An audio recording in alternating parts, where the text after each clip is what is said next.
Hello, hello. Welcome.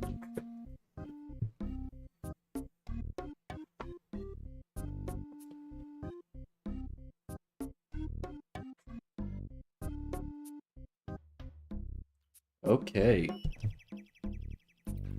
let's go ahead and get into it.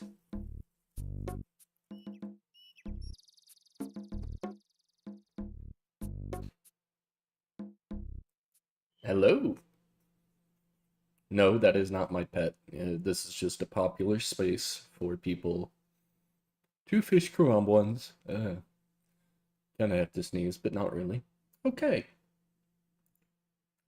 Well, I'm going to be getting into the first parts of RuneScape: The Gift of Guthix by Erin M. Evans.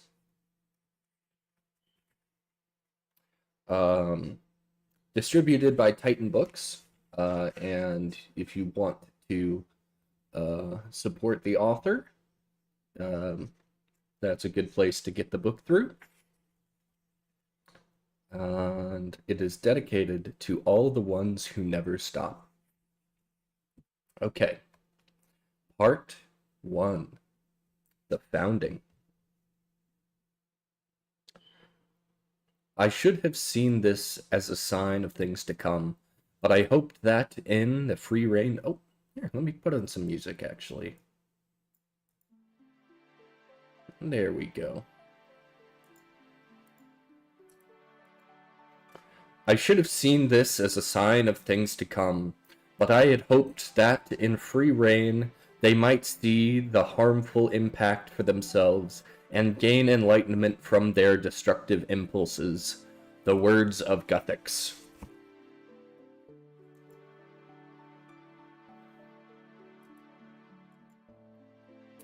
So,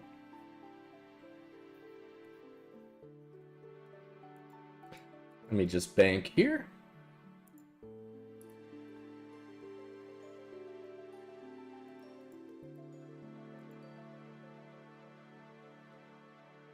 And back to fishing. Chapter 1.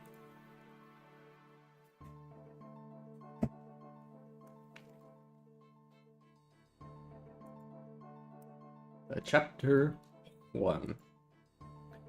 The 7th year of the reign of Lord Radalin. There we go. The 7th year of the reign of Lord Radalin of the Dawnblast tribe. Gonna have to work my way through these names here. As you know, RuneScape names things, and people often disagree about how they're pronounced, so forgive me.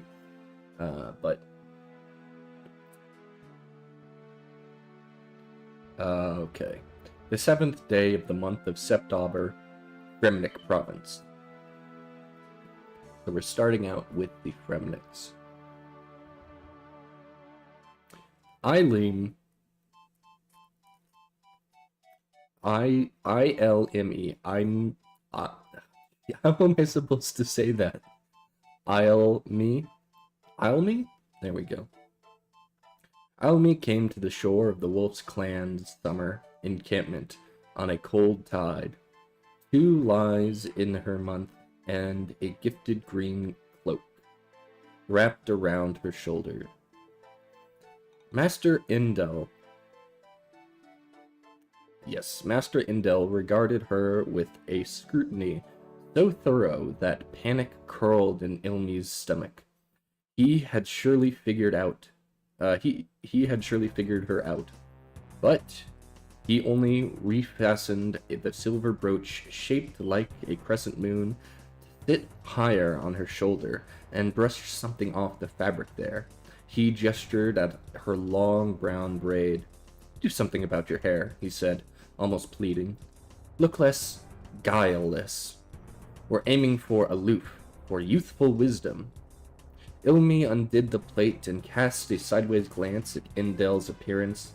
Aziris, her dark hair pulled in a knot of loops, and at the crown of her head. Ilmi thought of Indel's second appearance, a girl called Irithona. Irithona. These names are not the easiest. Irithona. Her rows of braids sleek against her elegant head. Irithona was not here, as she had fallen ill, and remained behind, but everyone knew the Moon Clan traveled in groups.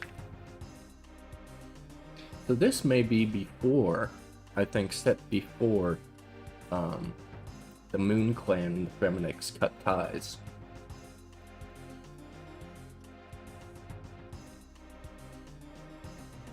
But everyone knew the Moon Clan traveled in groups of 3, and no one would accept them as mages from the Lunar Isle if they didn't, so Master Indel had needed a replacement, and Ilmi, guileless and unwise, would have to suit. She raked her fingers through her brown hair and felt worried. Ooh, this is a very aggressive song. Let's do...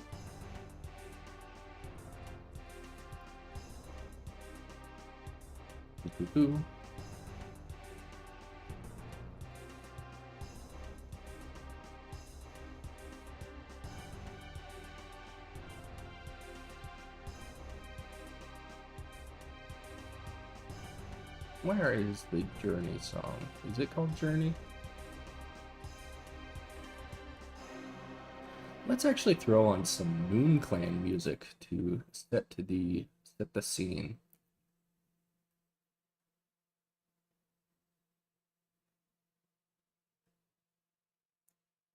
Nope, that's not the Moon Clan music.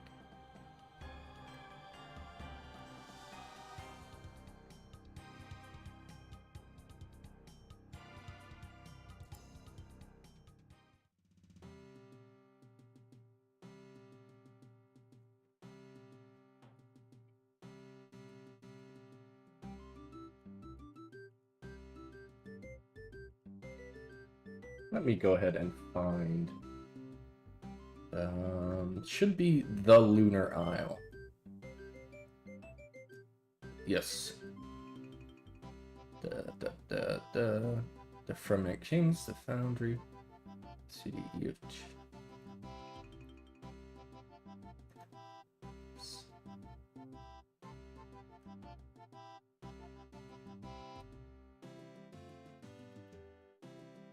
Temple of Light, Resourceful, Isolation, the Test of Strength, Temple, the Terrible Tunnels. Would it be under L?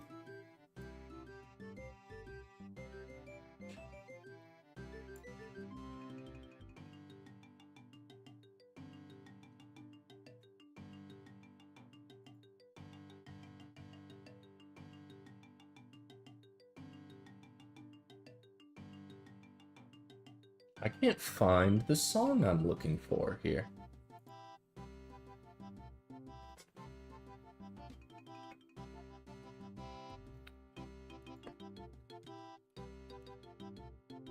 There we go.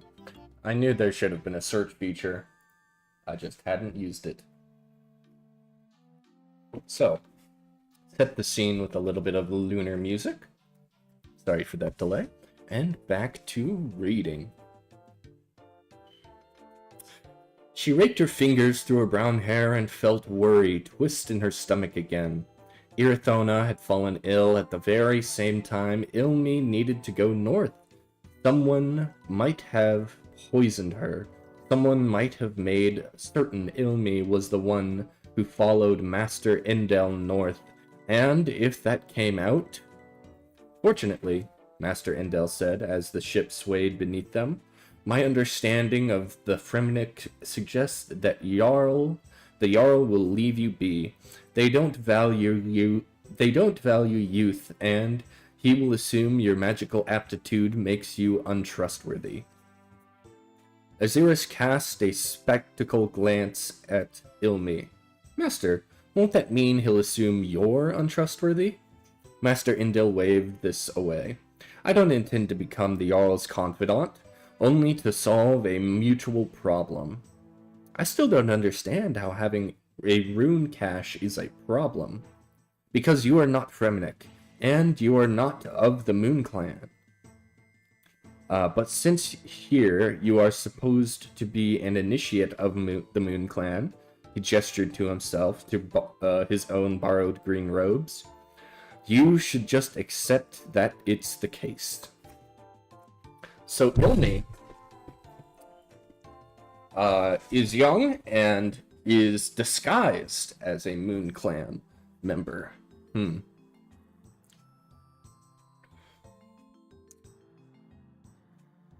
Because you're not Fremenic and you are not of the Moon Clan.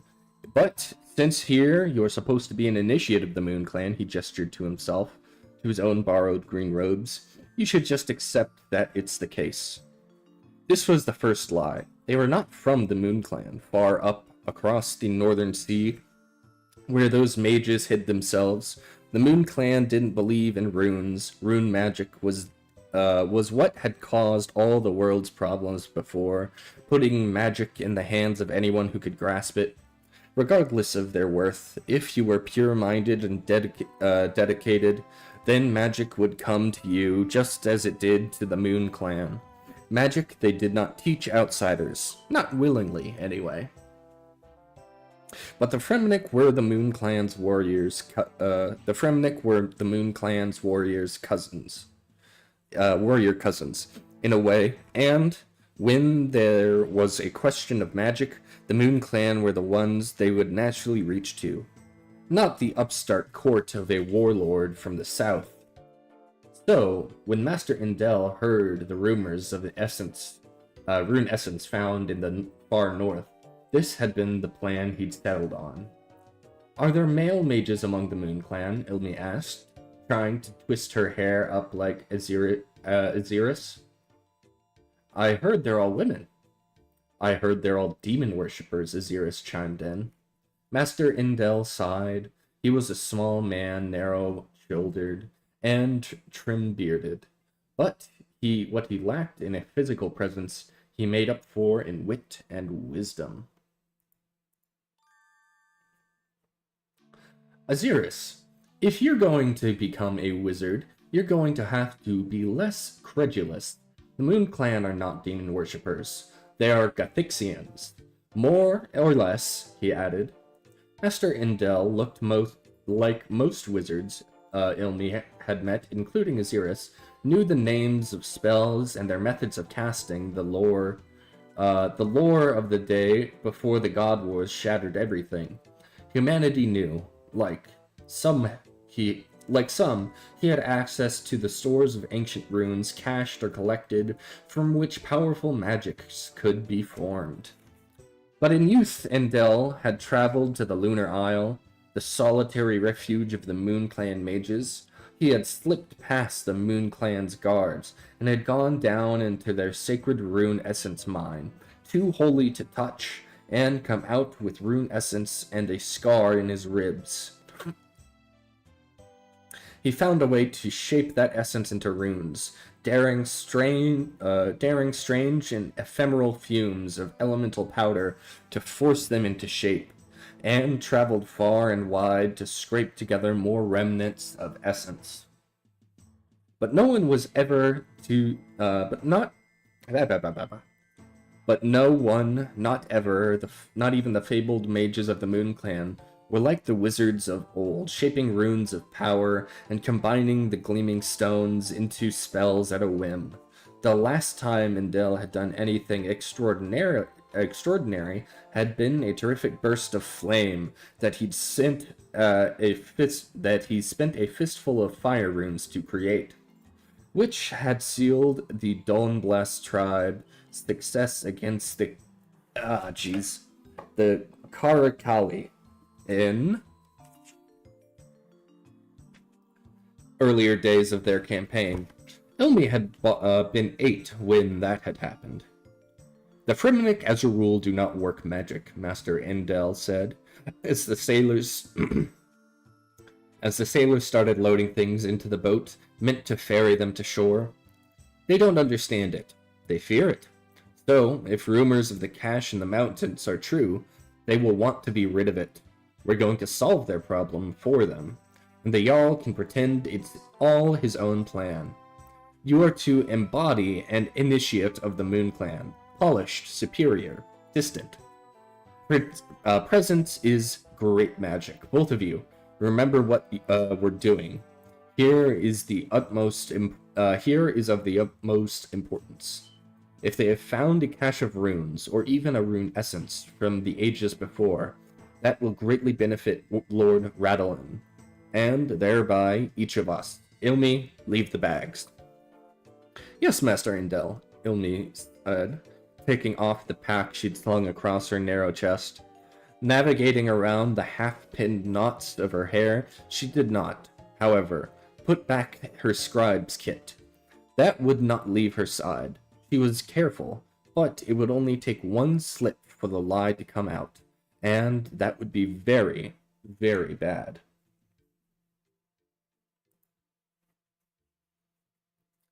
The sailors called that the boat was ready, and Master Indel gave the two young women one more assessment. Aziris, stop looking like you smelled something unpleasant. Ilmi, just put the braid back. Come on. Ilmi climbed down the side of the ship, settling in beside Aziris on a leaky boat, and looked out across the last stretch of water. A great longhouse stood on the ridge overlooking the wide pebbled beach, the most prominent building in this seasonal village, but even that was but even that was built of skins and timber and slabs of pelt. A dozen smaller structures surrounded it, like a gaggle of ducklings, but only the longhouse poured cooked smoke up into the cloudy air.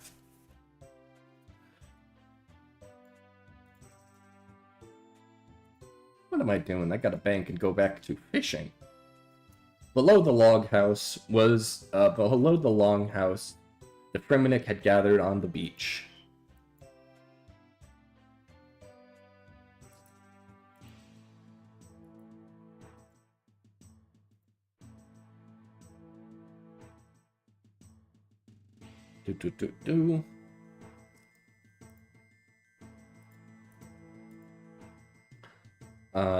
The Fremennik had gathered on the beach itself, weapons in hand.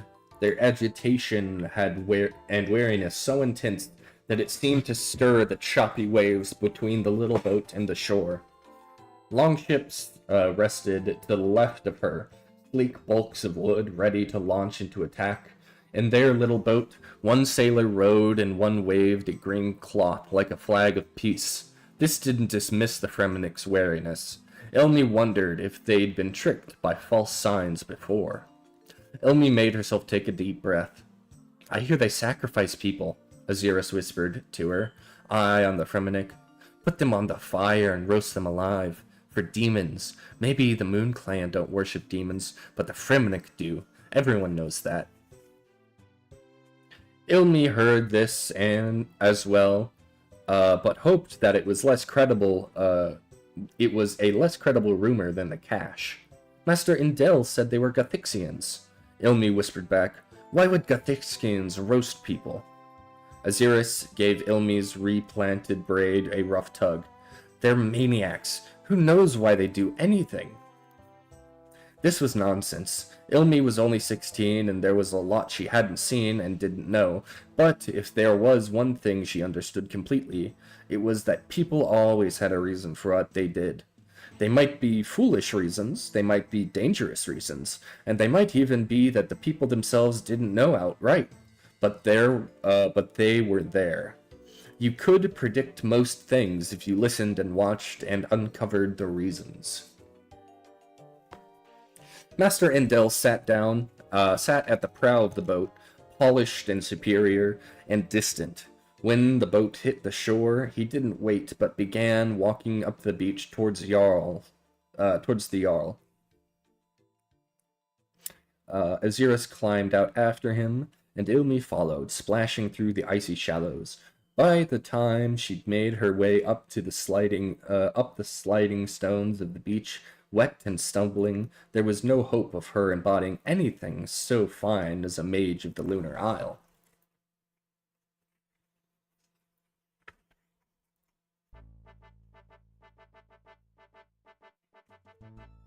Let me find.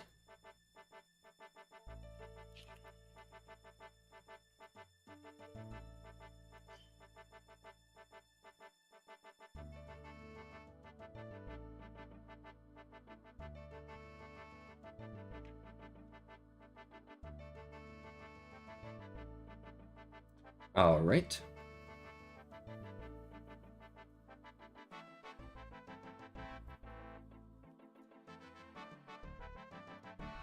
But Master Indel had already begun to lie to great effect. He approached the warriors on the beach, and unconcerned and steady as the ship cutting through the calm water. I have come across the northern sea to seek out counsel of Jarl Jarl Viljar, he announced. There is a disturbance in the magic of Gielinor, and the Moon Clan wishes to resolve it and maintain the safety for all. The warriors glanced sideways at a pair of men, both young, both stern-faced, the same heavy brows, the same sharp noses. Brothers, Ilmi thought. One was whip thin, with a pale beard and dark sharp eyes. He wore a tunic embroidered with ferocious beastly faces and pectorals shaped like sharp teeth. A pectoral shaped like a sharp-toothed horned face framed by axes. Over his shoulders he wore a wolf pelt and the hooded fashion of over his shoulders he wore a wolf pelt, the hood fashioned so the wolf's snout stuck out over his forehead.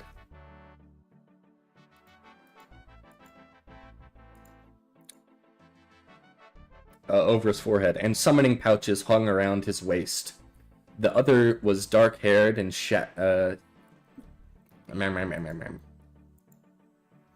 the other was dark-haired, his shaggy mane of brown hair flowing into his beard, and down his furry shoulders, 2 torques of banded silver were stacked on his neck, his thin neck, and he wore a helmet figured to look like a sneering, horned demon. Ilmi snuck in a breath. I might know what you speak of, the dark-haired man said, not looking away from Master Indel. What business is it of the Moon Clan?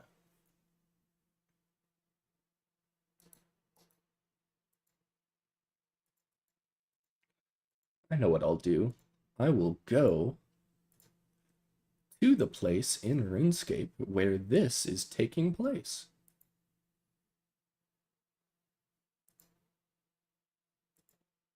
With a book.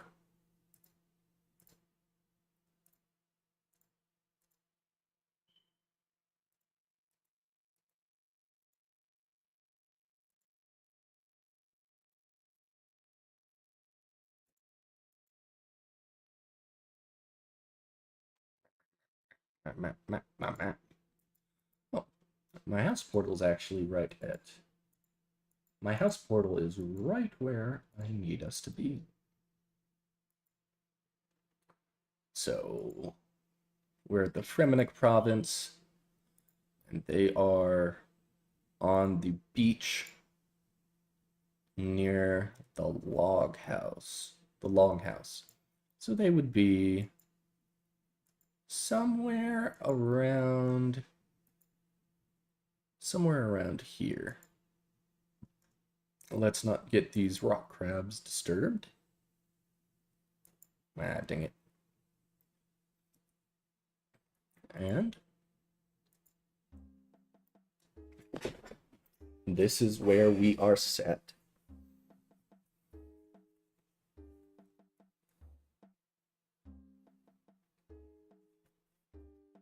Elmi sucked in a breath.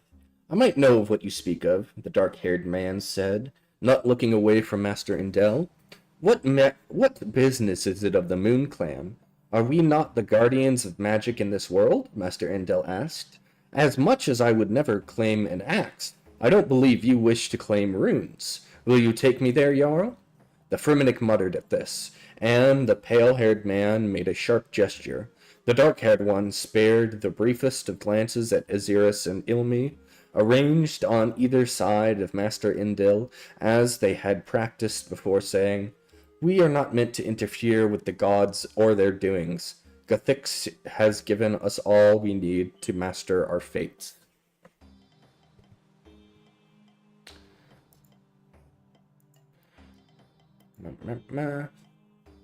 "Which is why he has sent us to root out your conundrum," Master Indel said.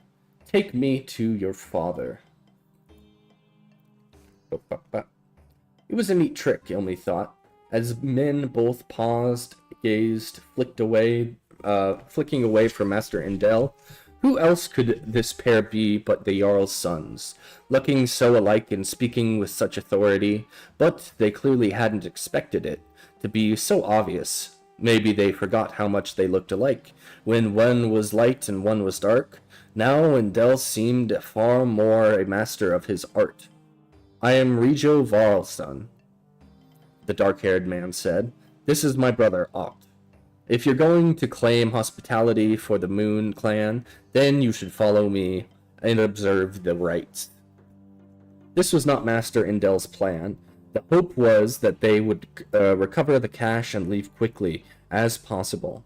No more than a day later, not lingering to let the Wolf clan poke at their lie. But Master Indel was a quick thinker, and he wanted the rune cash. "Of course," he said. "I have seen the paths, and I forgot to walk on them. Lead on."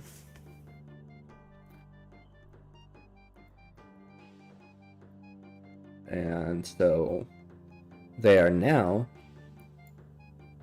walking up to the clan house, or the longhouse.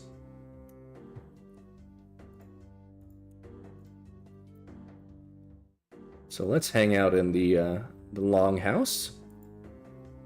And here we have the chieftain. Although this is not the same chieftain, I don't think. The pale man started to object, but his brother shot him a look of irritation, and gestured for the two warriors to flank Master Indel and guide him up the beach. "Demon rights," Aziris whispered. Ilmi watched Riago and his ferocious helmet lead the way up to the great longhouse. The warriors fell in, and no one said what Ilmi and Aziris should do. No one had even acknowledged them. Ilmi looked back at their abandoned luggage on the shoreline. "Did you have a dream about this?" a voice asked. "Is that why you came?" Ilmi looked back and saw that one person hadn't followed. A boy with yellow hair covering his ears, freckles, and dark, piercing eyes. He couldn't have been more than 12 or 13, all elbows and angles and potential. Go away, Quizmaster. Aziris lifted her chin in a fine mimicry of Master Indel. "We don't discuss the visions." "We didn't," Ilmi said, remembering the fine point of the lie. "We haven't taken our final vows." Was that right? Did the Moon Clan mages take vows? Tests? Aziris shot her a dark look, as if Ilmi had insulted her. "Anyway, it's not your business, boy. Take the bags." The boy snorted. "Take them yourself, apprentice." Ilmi stepped between them. "I'm Ilmi. This is Aziris. What is your name?" That question made a dark cloud pass over the boy's face. Gunnar Jarl's son." "You're the Jarl's son?" Aziris asked. There was no hiding the skepticism in her tone, and his posture shifted into a mimicry of his brother's. "He's got 3 of us. Carry your own bags." "Well met," Ilmi said, giving him a courteous bow, and the boy relaxed a little. "Do you know what you're meant to go? Do you know where we're meant to go now? Do we follow Master Indel?" Gunnar frowned. "What else would you do?" Ilmi shrugged.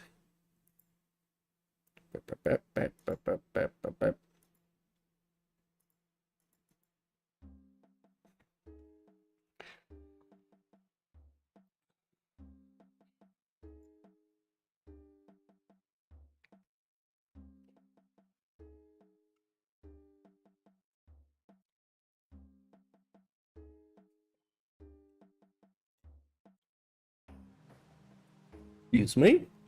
Just getting some water.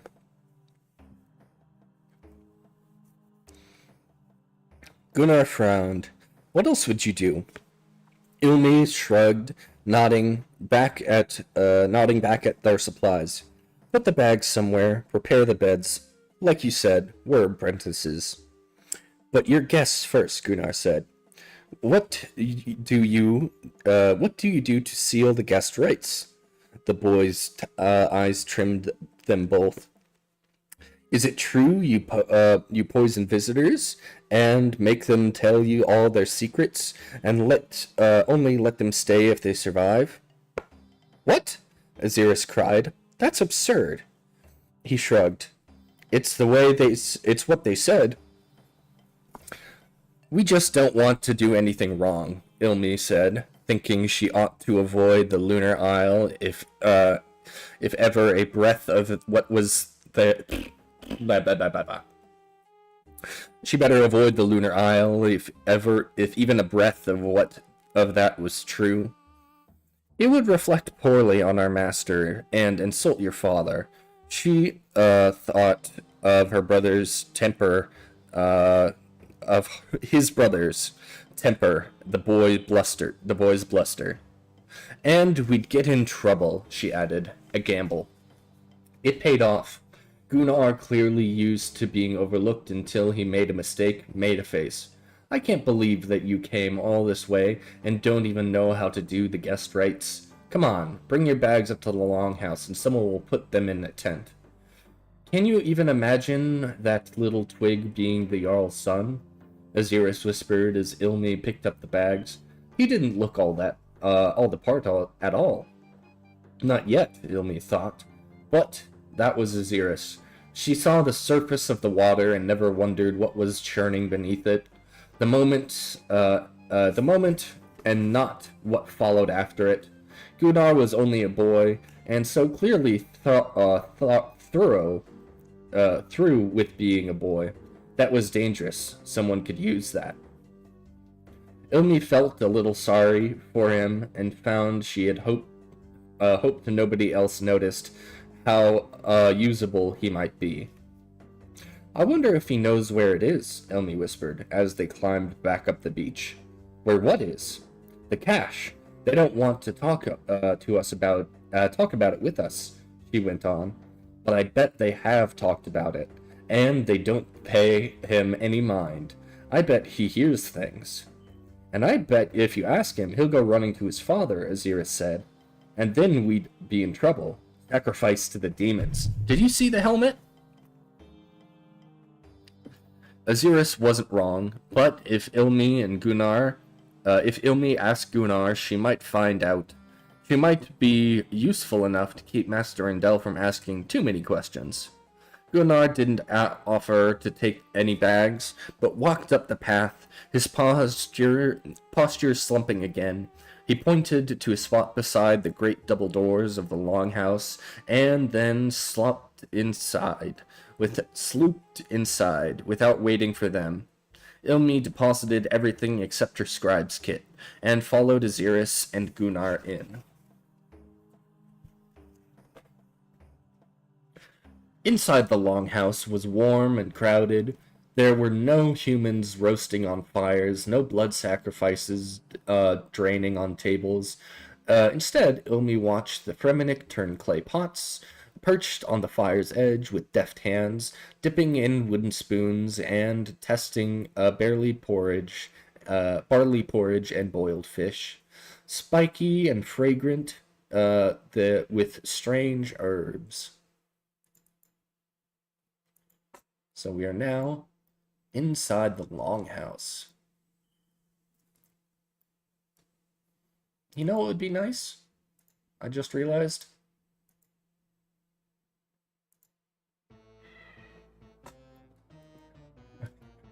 Of course, I hate that sound you get when you go into your player-owned house. Let's actually grab out an Orb of Oculus.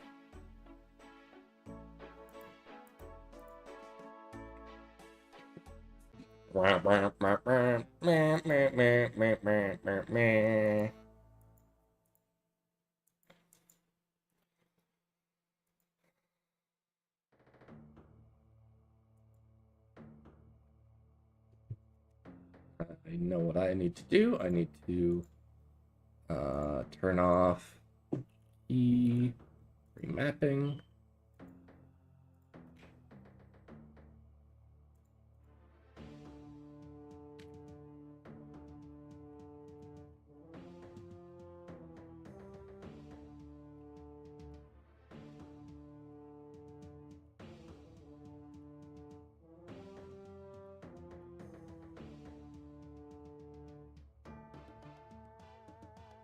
There we go. So we're set here in the longhouse. And let's continue on. Inside the longhouse, a warm and crowded. There was no human roasting on the fires, no blood sacrifices draining on the tables. Instead, Ilmi watched the Fremennik turn clay pots perched on the edge of the fire with deft hands, dipping in wooden spoons to test barley porridge and boiled fish, spiky and fragrant with strange herbs. Others shifted domed loaves of bread around the fire's edge. There was, however, a demon at the end of the hall. At the far, rounded end of the building, the Jarl's throne sat in the grasp of a monster, a horned man with gaping mouth reached claw-like hands around the seat. Its eyes were dark mirrors, reflecting the firelight, the shadow of its maw beyond the throne, a doorway into nothing. For a moment, it seemed to breathe cold air, bristling the hairs to tugged loose from Ilmi's braid. Azira seized her arm and hissed a curse. "Shut the door," Gunnar said. "You're making a draft." Ilmi blinked. The spell shattered. It was a carving, a creature of painted wood and polished stone. She reached back and pulled the doors in its frame. The doors snug in its frame. "Demon worshippers," Aziris whispered. Aziris is just very judgmental for a mage.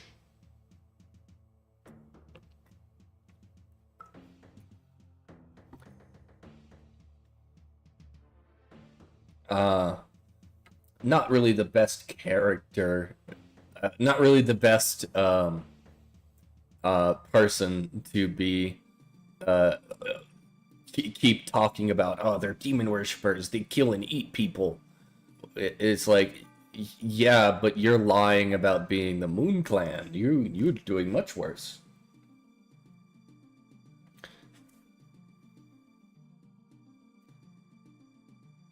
The Jarl sat on the throne between the clutched hands of the horned man. He was as pale as aught, as big as Riaigo, and as surly-looking as Gunnar. Through the thick pelt of his hair and beard, Ilmi marked scars carving his skin, a ruler who'd seen battle. She glanced around the longhouse, marked other injuries, other scars, a clan that saw a lot of battle, she amended. Shields hung on the long wall, painted with figures that seemed twisted and wide-eyed. It took Ilmi a moment to recognize them. A salmon, a mammoth, a wolf, a falcon, a seal.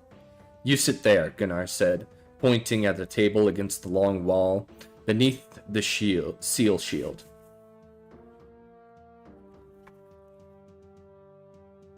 Sorry if this is disturbing you. I'll get that out of there.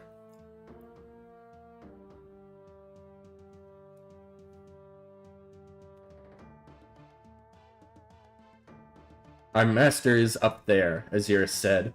Master Indel stood before Jarl Viljar and his chosen warriors, and from where they now stood, Ilmi could see a large green stone set between them.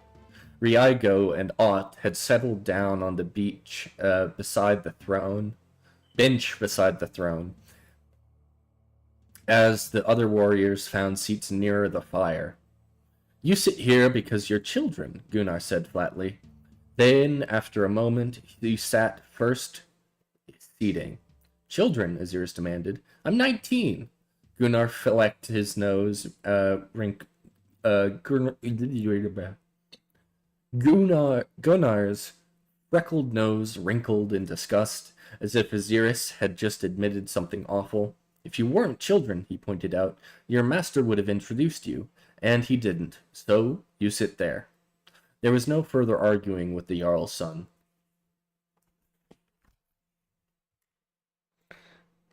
Let's get more music going.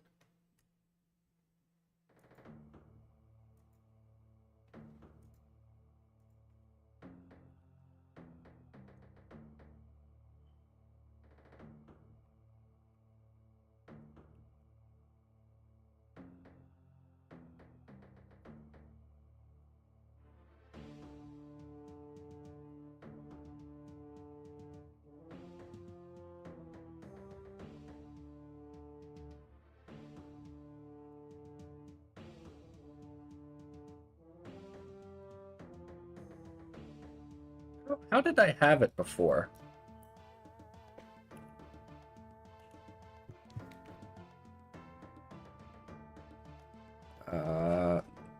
Drag scroll wheel to rotate camera. To move camera. This isn't rotation.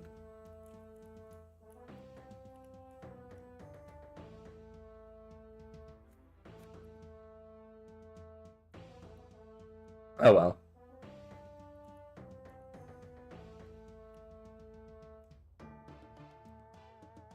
That looks fine. We'll leave it like that.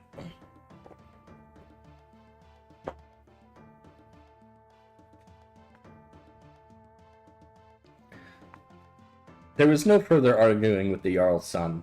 The buzzing battle horns split the chaos of the longhouse, the Fremnik falling silent, and Jarl Viljar stood before the throne, before the stone, and raised his arms, beginning a deep, throaty chant.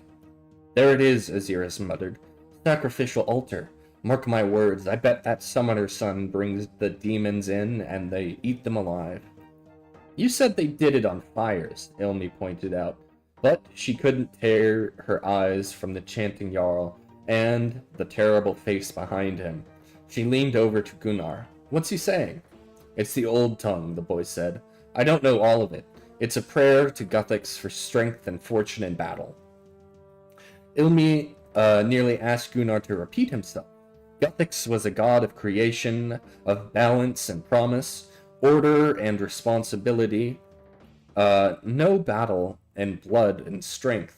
But she peered closer at the green stone before the Jarl's throne and saw the faintly etched lines of teardrops covering the sharp-edged surface. The tears of Guthix, as inarguably present as it was in the hanging talismans of the Druid's Grove, near her aunt's hold, or the stained glass of the wooden-walled shrine in Falador. As Viljar chanted, the warriors came forward, laying their axes and spears and bows against the stone, with bowed heads.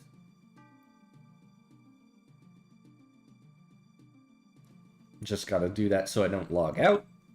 With bowed heads, the clang and scrape of the windows folding into the Jarl's chanting. Ilmi's eyes the older son, Riaigo and Ott, seated on the wall, their faces still tight and scornful. Ilmi wondered which of them was meant to succeed Jarl Viljar, and which of them would actually do so, regardless of the Jarl's wishes. Then she glanced at the Jarl, his scarred face, reconsidered. This was not a man who would easily back down. But there were scores of hard faces, scarred and bearded and painted. Have you had a war? She whispered to Gunnar. Again he looked at her as if she were making fun of him. We crushed the Seal clan last season. They are under Jarl Viljar's control now. Ilmi glanced over their heads at the row of shields. That's what these are? Your vassals? Guthix, Viljar bellowed, cutting off Gunnar's answer. When you stir, gods tremble. When you walk, bounty blooms. You have raised the mountains and lashed demons. You have granted the Wolf Clan the fiercest warriors, the strongest blades, the fruit of the field and the forest, and in turn we give these our honored guests food, shelter, protection, that he might carry the word of the Wolf Clan back to his home. You are safe while you're here, Ilmi thought, but tell everyone what a threat we are. This is weirder than a sacrifice, Azirus breathed. It feels blasphemous. Why are they doing this now? Why are they talking about weapons? Viljar glanced down at Master Indel. You are meant to lay your weapons on the stone, his voice full of his son's disdain, to grant your aid. But since Moon Clans bear no weapon but their magic, Master Indel held up his hands as if offering to lay them on the stone, but Viljar waved this away, with the same nose wrinkle of disgust as his son's. He beckoned to the Fremenniks beside the fire and pointed Indel to the bench beside his throne. A woman came up bearing a clay plate of fish, barley and bread, offering it to Viljar. I gotta shake out my lips before I do this, because I am not doing the best.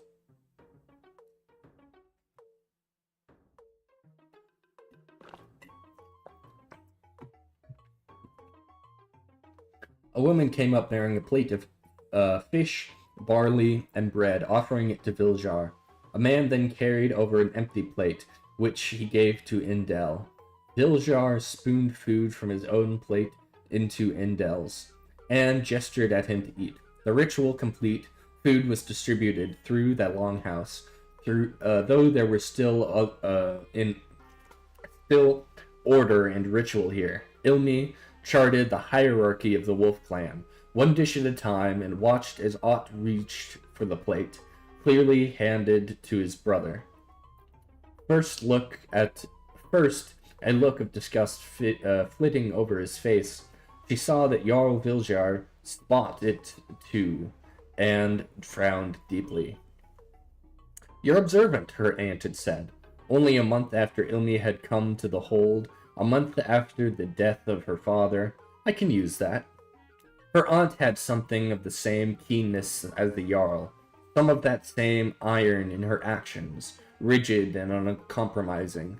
She was the first person besides Ilmi's mother to realize that she had a knack for reading people, but she had not asked what Ilmi observed in her, any more than she'd ask if Ilmi wanted to serve her.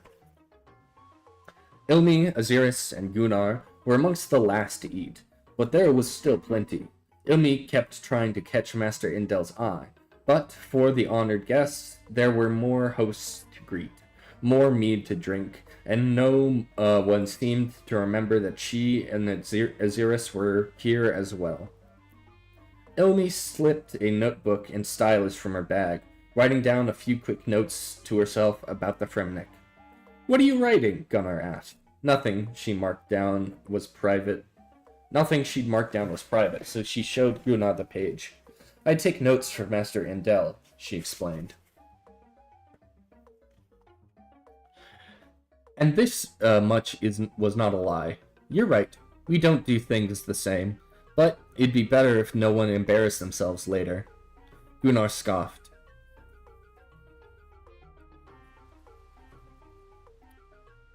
You don't need to write it, just do it, she said. Left the page open so he could read sidelong, still pretending he didn't care. This is taking forever, Azirus said. She leaned across Ilmi to speak to Gunnar. How long do we have to stay? He blinked at her. You don't. The rite is over. You've eaten. That was it? Azirus said. She shook her head. Fine. You can just show us where we're staying. This was clearly not what Gunnar wanted to do, but he searched the room as if looking for a replacement, and found instead their all-stern gaze upon him. He hunched down again before slipping from the bench. Fine. Outside, the sky was bright white as the sun bled through the cloud cover. But the brightness had dipped, angling toward the sunset. They followed Gunnar through the camp tent to a tent near the shore. Casks and boxes stood against its walls. It had been a storage building, Ilmi thought, before they arrived. Are we all in here? Azira sniffed. Fine. I'm going to read and go to bed. Don't make any noises, she added to Ilmi. I want to walk around a bit, Ilmi said. I'll be quiet when I come back. Suit yourself, Azira said. Don't get thrown on any altars. She ducked behind the door of skins. Ilmi turned to Gunnar, who studied her with the same scowl. She seems like a wizard, he said. You don't. What do you mean? I mean she's rude, self-important, Gunnar said bluntly. That's what all the stories say. Wizards take magic and don't give a care for what it costs. Who it hurts, he paused. Mages, I mean. Is it rude to call you a wizard? No, Ilmi thought back over a long course in history through the God Wars, to the fall of kingdoms, and the gains and losses of magic. A long enough time, great enough changes that anyone could be a villain, but having power certainly helped. That feels like most people with power, she said. But yeah, wizards too. Although I do know some nice ones, she thought.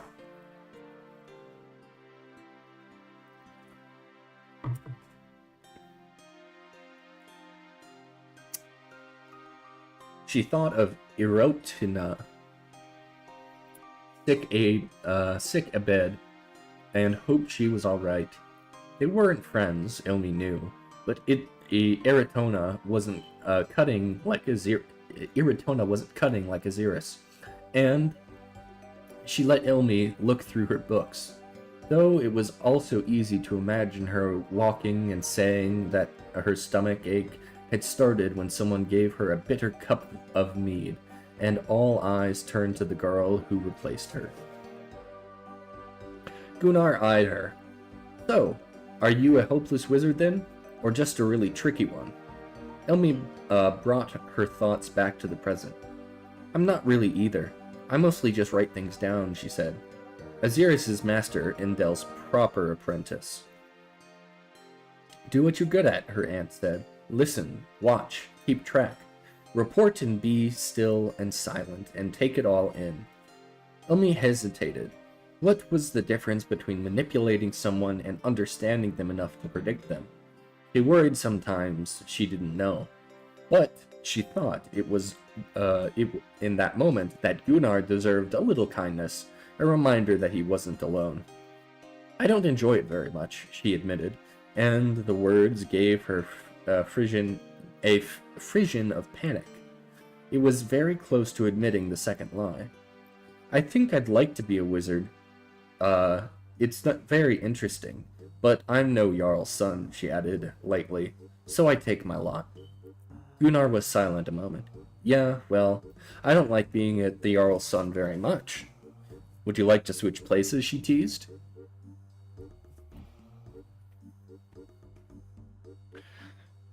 He rolled his eyes. I think people might notice. I don't really envy you, though.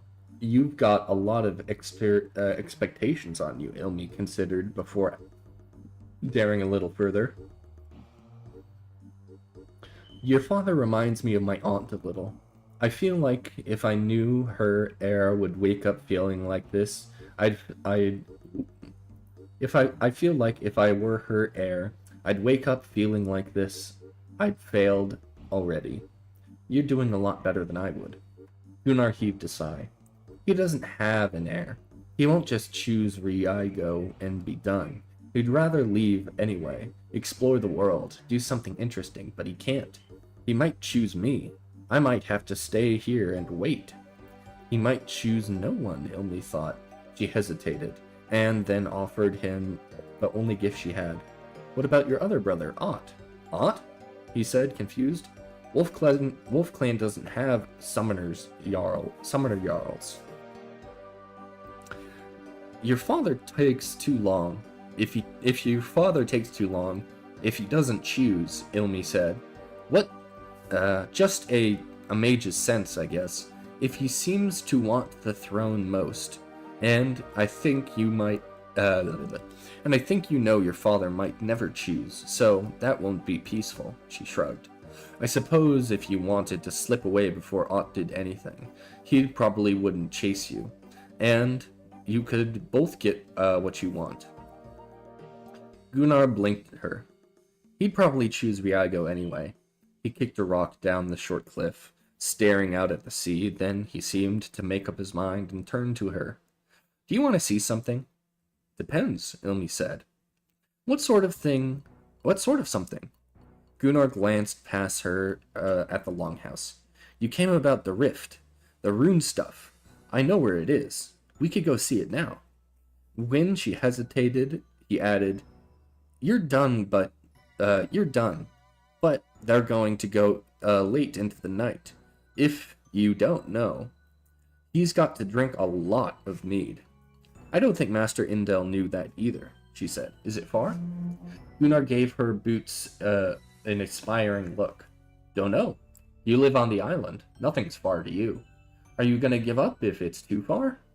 Are you going to make me walk 5 leagues to see a quarry?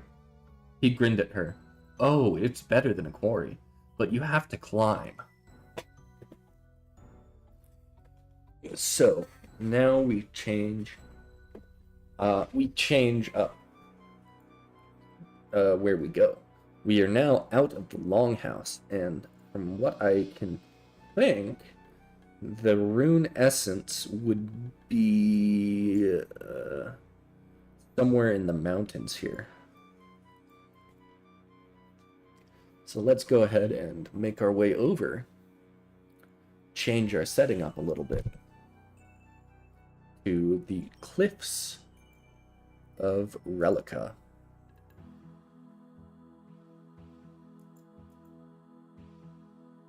Now, clearly this isn't going to be like a one-to-one thing.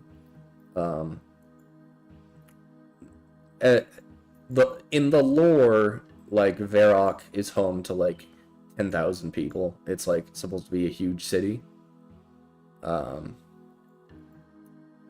But everything's sort of compressed down when you're in game.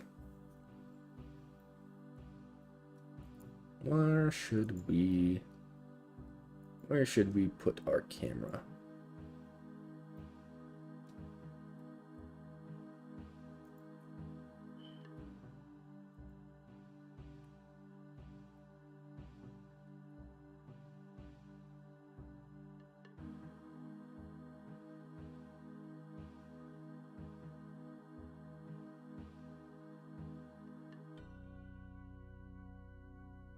Is this good?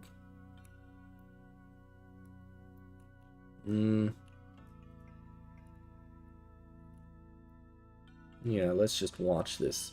Let's watch this eagle. This seems like a good,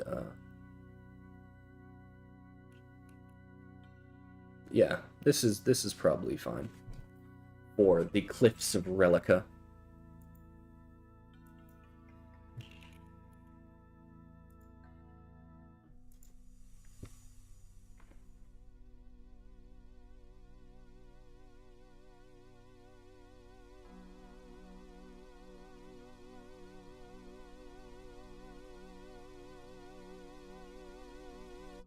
Helmi was sweating by the time they reached the top of the cliff, the light growing orange with the setting sun.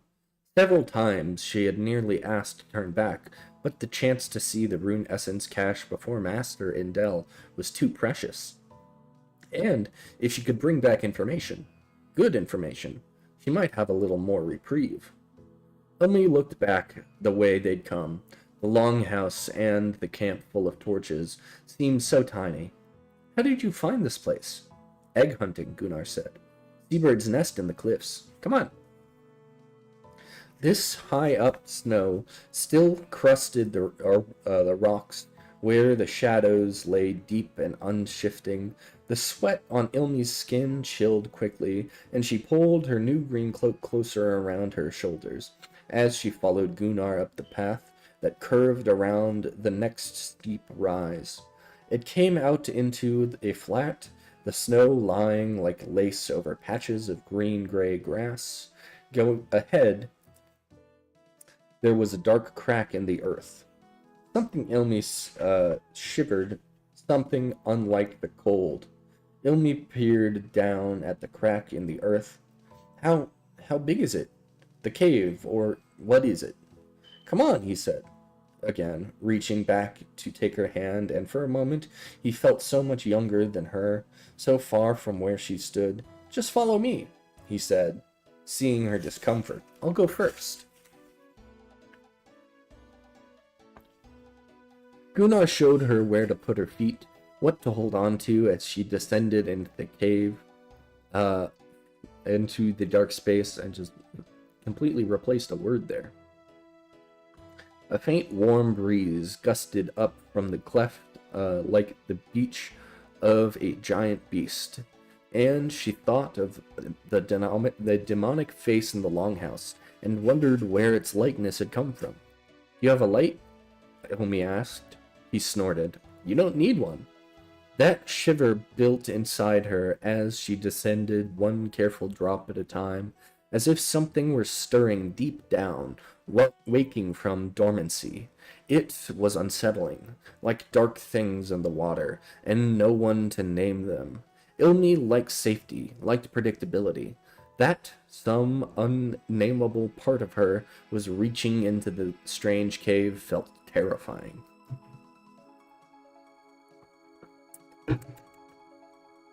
Maybe it means there's more down there than Master Indel thought, she told herself. Maybe there's enough to take for yourself. That would certainly gain her a reprieve. The light above shrank quickly as they descended in a tiny window of the world. But then darkness didn't close around her the way she'd expected. A faint light filled it, a soft hazy glow that came from all around. When she stepped off the last to land at the bottom of the shaft, she found that she could see Gunnar without any trouble, and every inch of her skin felt as if it were humming. What is that? She asked, her breath coming fast. What's doing that? Oh, give me a moment. I am going to be AFK for a bit.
Okay.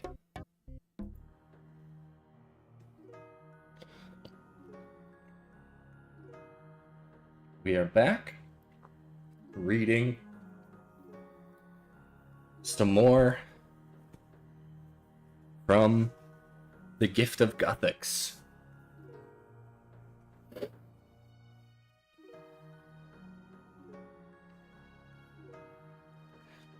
What is that? She asked, her breath coming too fast. What's that doing? You're not scared, are you? Gunnar asked. You shouldn't be. I'll protect you. I can. I think I could kill it, if I had to. He straightened his shoulders out, as if he could be as big and muscular as his brothers. His words didn't make sense, but Ilmi couldn't order her thoughts to tell him, so she laid a hand against the wall of the cave, the same way she might lay a hand against the flank of a strange horse.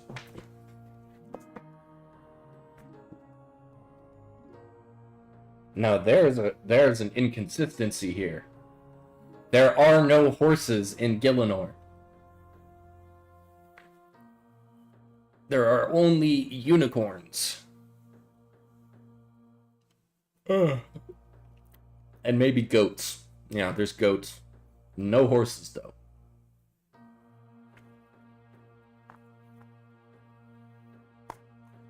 Centaurs, maybe. I'm pretty sure the minion from Sarah Doman's God Wars dungeon is a unicorn. Oh no, they're a centaur.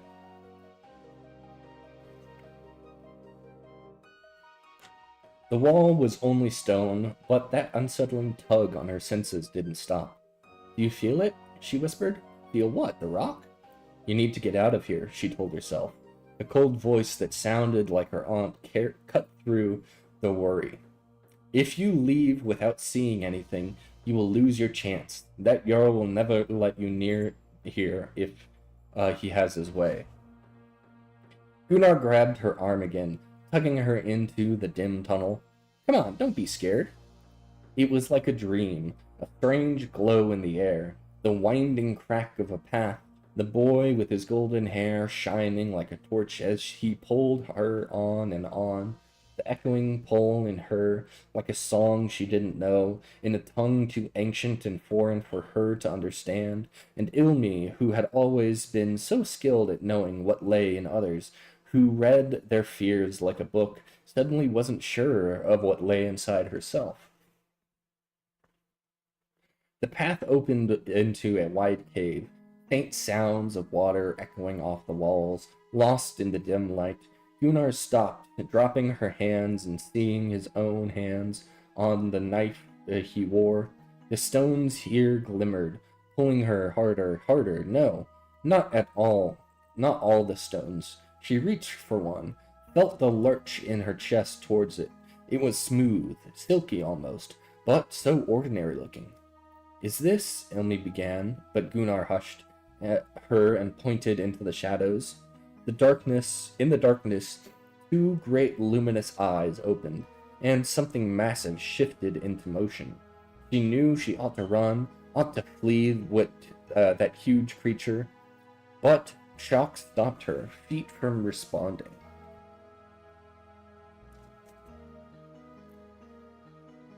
Well?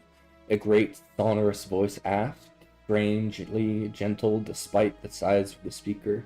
You've returned, little mortal. And what have you brought, I hope you don't mean her as an offering. Not at all to my taste. A deep, rounded laugh boomed through the caves as the speaker pulled itself forward. Ilmi blinked, unable to make herself speak. It was a frog as tall as the longhouse, padded with a green plate and a pale green and dull purple patches, droplet-like tears outlined and vibrant blue between its bulging eyes. A guardian, Ilmi thought, feeling lightheaded. A guardian of Guthix. They were said to stand over places of great power, great magic, wardens of the sleeping god's gifts. I could kill it, Gunnar had blustered, and Ilmi could think was, I wouldn't let you. Gunnar didn't ask the creature, suddenly shy. It hitched itself forward, gazed on Ilmi. "Welcome, child," the guardian said. "I am Zora. Dang old stinking names in fantasy books. I am Zoria." It blinked its enormous eyes at her.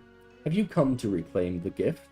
To bind against the bind again the rune magic? How long have you been here?" That question was out of Ilmi's mouth without thinking. What did it matter? What should she say? Zoria's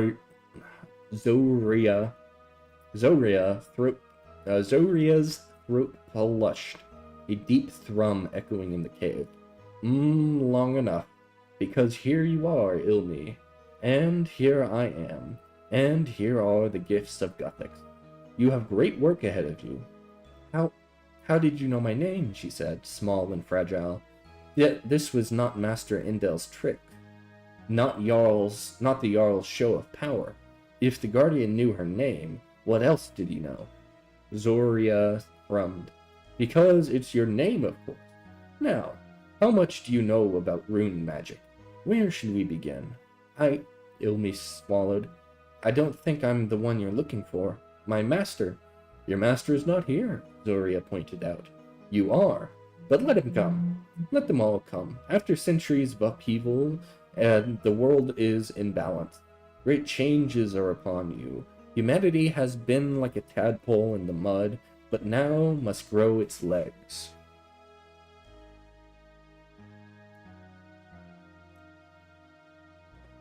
And take to the new world. "I am so very delighted to be able to help you." "Is that what the god wants?" Ilmi asked numbly. Zoria's thrumming held a strange hesitancy this time. "I think so," he said. Ilmi shivered once more and hesitantly picked up one of the stones. "Is there enough rune essence to make a difference?" she asked. "How much did our ancestors cache here?"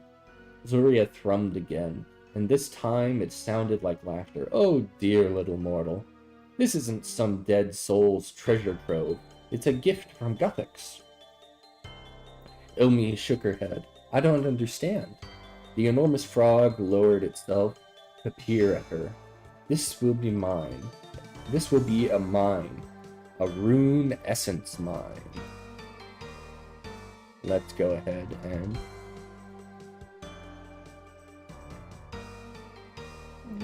music. I can bring us to the setting that we are now located in. Wizard Albury, teleport me to the Rune Essence Mine.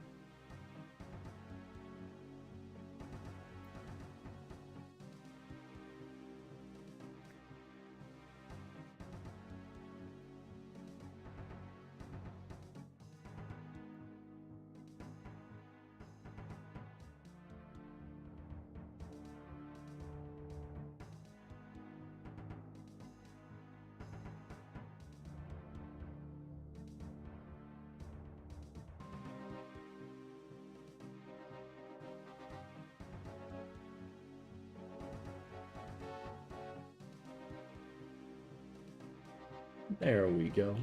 That looks fine.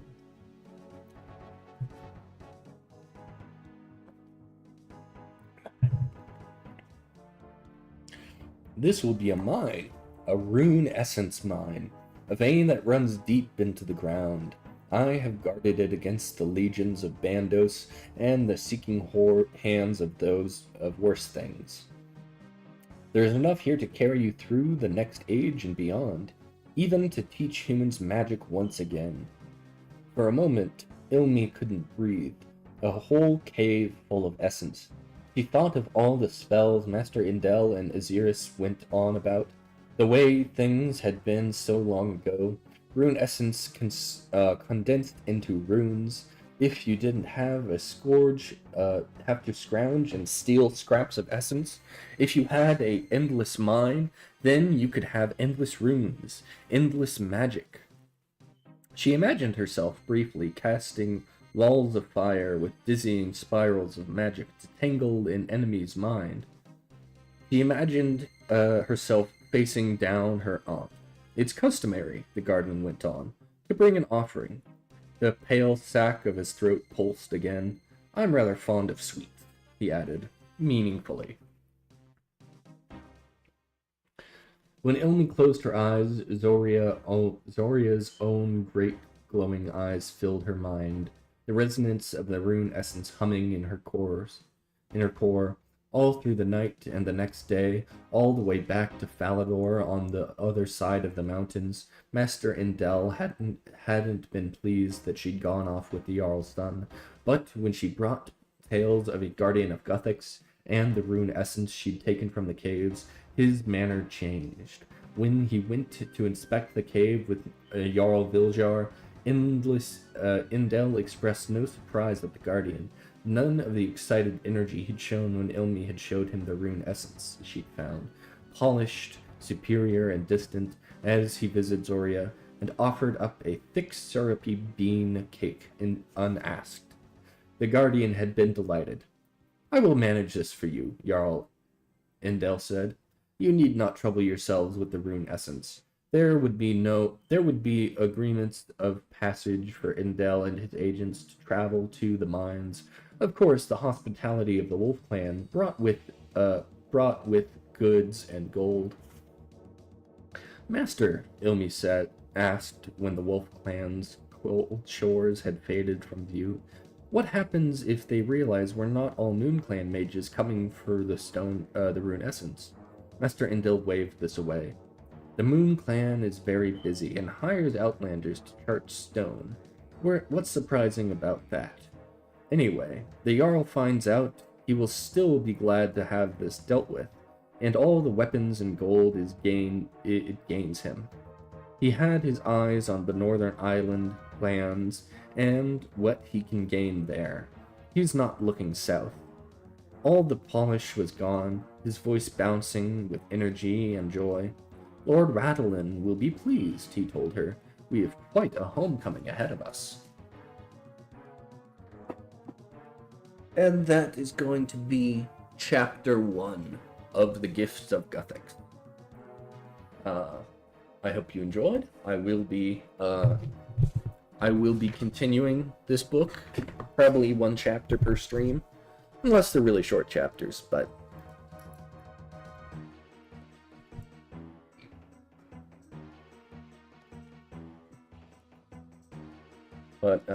yeah, thanks everyone for stopping by.